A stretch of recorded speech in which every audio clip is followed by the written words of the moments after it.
if you want to win at chess, you have to play like Bobby Fischer. If you want to play like Bobby Fischer, you have to watch Fischer's games. Therefore, this video comes right at the greatest opportunity. Well, I know I've overly simplified, easier said than done. You might say it's a little bit like a clickbait, but actually it's worth all your attention. Game number 5, in between Fischer Spassky, 1972. We're going to be looking at Nimzo Indian defense, Hübner variation, main line.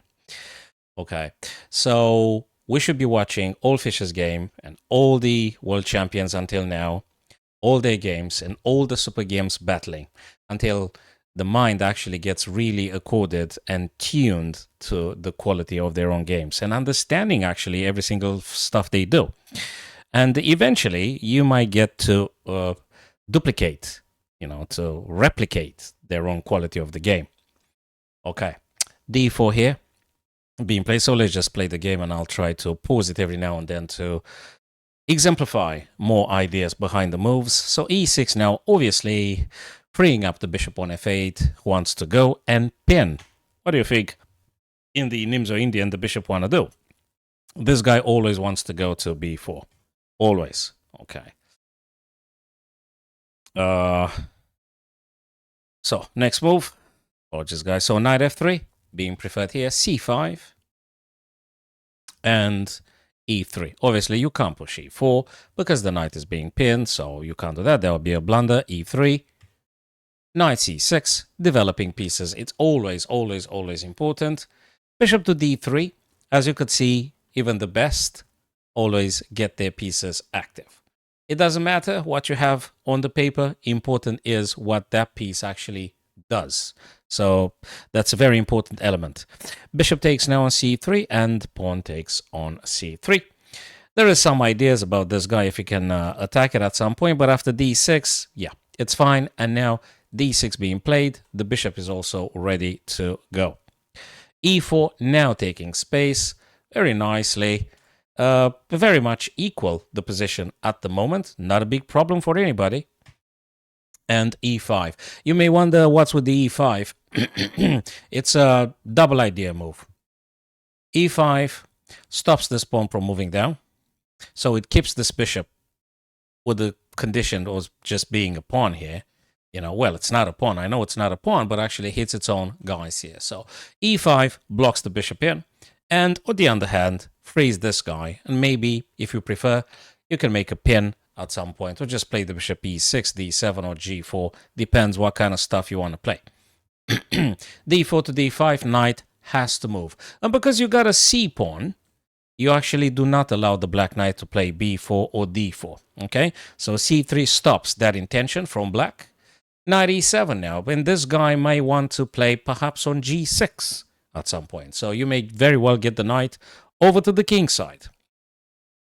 And now the move knight h4. Okay, so knight h4 is that kind of stuff. Perhaps if you get a chance at some point, you may want to play something like f4. There is no dark square bishop, and there are two minor pieces in between the queen and the knight.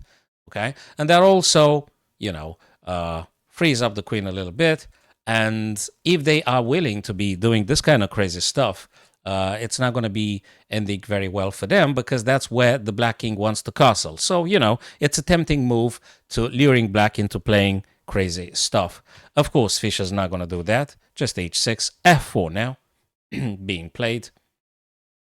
And f4, you try to open the f file, and after you castle short, you got to have a nice rook here looking over to the f file. So knight to g6. Now you take and black takes back. Again, very many theoretical moves. You're going to find them pretty much in very many games in Nimzo Indian Hübner main line here. Very theoretical, and if I may say that, very equal. Okay, so there's not a problem. By the way, the accuracy for Bobby Fischer in this game is 98 plus 4 plus 5. Put it on any engine if you want, and you're going to find huge accuracy. One single inaccuracy actually being identified by the AI, and that's a bit later. And by the way, that which is considered an inaccuracy by the engine is frankly the second line of the engine. But this is just ridiculous. It don't matter. Fischer played here a perfect game. So pawn takes, f takes on e5, and d takes f. Now you just need to make sure you develop all your guys. Bishop to e3, played by Spassky, and b6 now. b6, of course.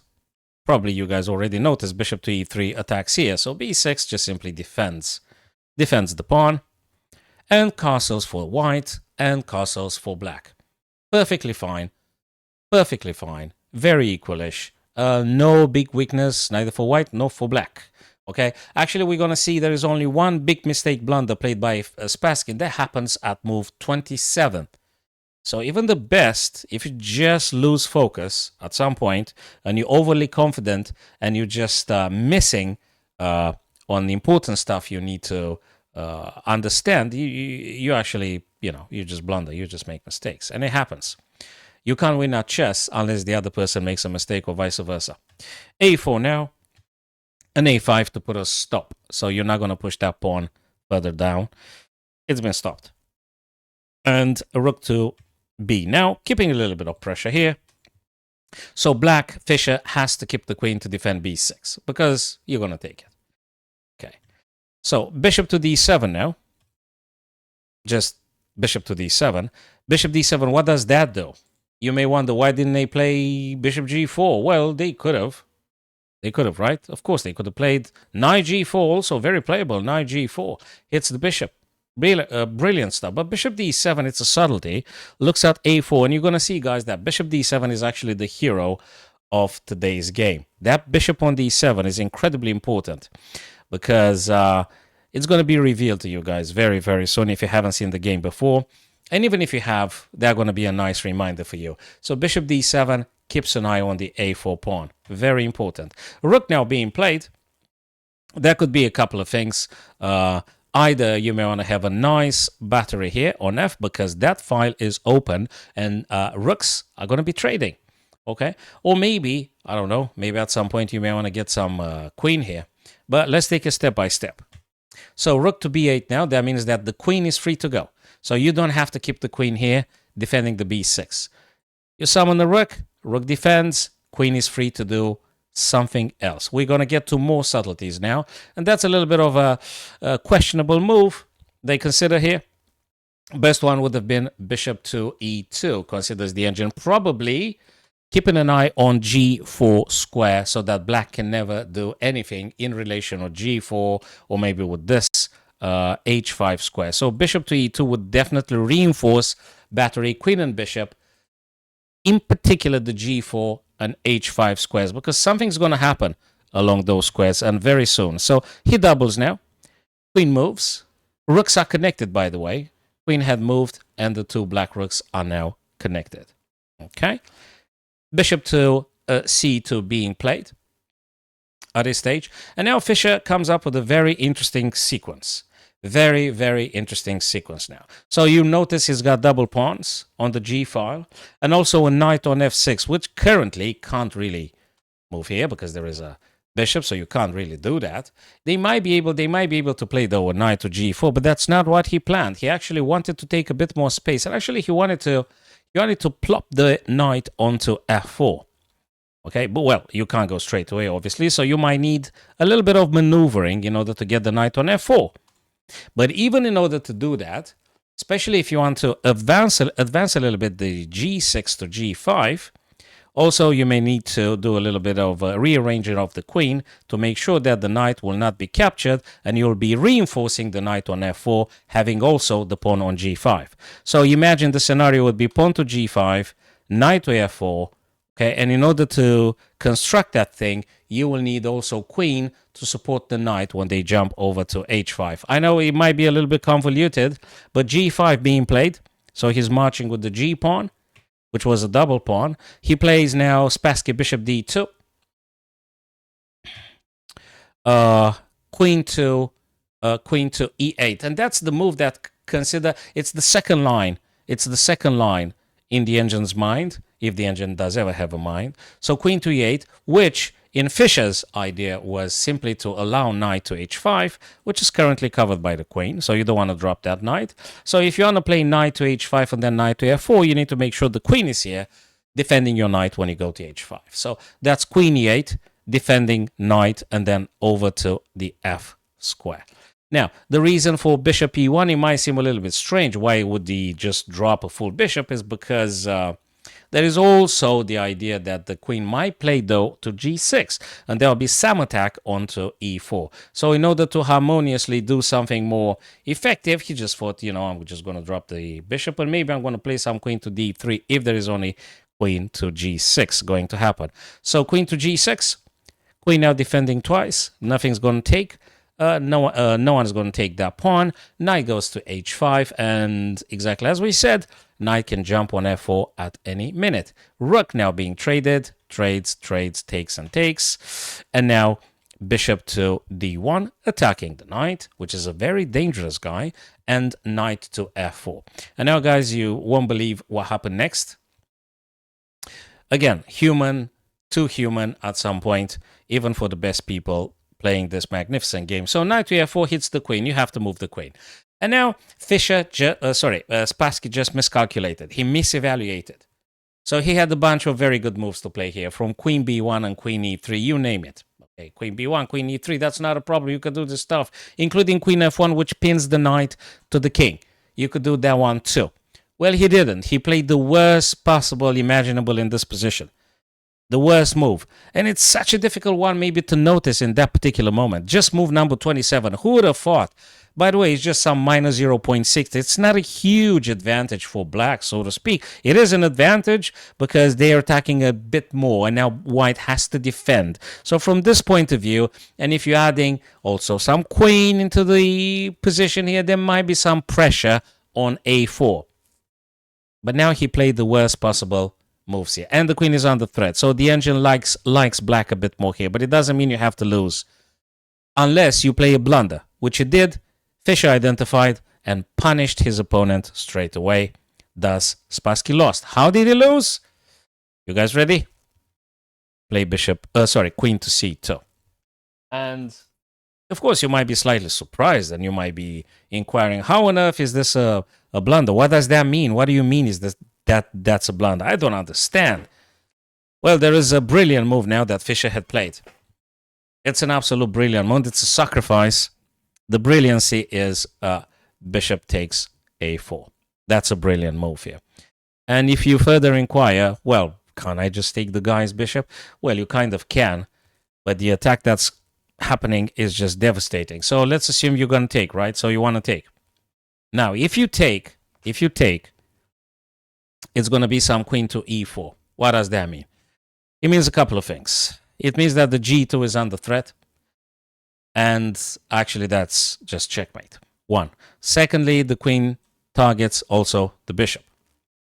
Second. And this is just a massive intrusion. Fabulous attack here. And I don't know what you are supposed to be playing to just saving here, because you can't do too many. So let's say you're going to play what? King f2. I mean, this is just knight to d3. Moves. Queen to h4 check. You got to move f3. And now queen f4. You're still running, but not for long. And checkmate here. So knight c1 checkmate. So let's go back. And if you want to inquire, yeah, but what if they go differently? What if after I take, what if I go, let's say, king f1? What's going to happen? Well, it's just checkmate in a move now, because you're just going to take on g2. King takes on g2, and that's just game over. That's it. Okay, so what else? Let's say you don't want to take. Okay, I don't know. You want to play queen to d2. It's still going to be very bad, because now they took a pawn. They're going to take another one. Okay, first taking the bishop off the board. Queen has to take, and now again the black queen takes the e4. And not just they took the e4, they also target this, and they target this, and they've got to pass on the a file. So the problems are too many for Spassky to deal with. That's why he resigned immediately. After bishop a4, he just resigned the game. It's too much pressure. So there is a passer. There is a very big threat here on g2. Well, that's checkmate threat. And the c4. So you just simply cannot play and win in this position. It's just terribly, terribly, terribly bad. It's just nothing you could do. If you really insist on, we've got this magnificent tactic here. Obviously, if you take it with the queen, queen's going to take here, and I just can't play it here. Blocks and blocks and blocks, and that's it. It's just so simply black is winning again. Okay, so you just can't play here. That guy is coming down. King is going to get centralized, and just nothing you can do. And there is a passer here. There is a passer here. So you can't stop this guy coming down and this guy coming down. So you're going to lose. So after bishop a4, Spassky just simply resigned because you just can't play here. Whatever you choose to do, it's impossible. You're either going to lose more material or you're going to get checkmated. So that was move number 27. It might happen even at the highest level of chess. When humans are playing, the psychology and the emotions involved in the game could be leading to such very bad choices that very quickly simply lose the game. So that's game number 5, and that would be 2-2.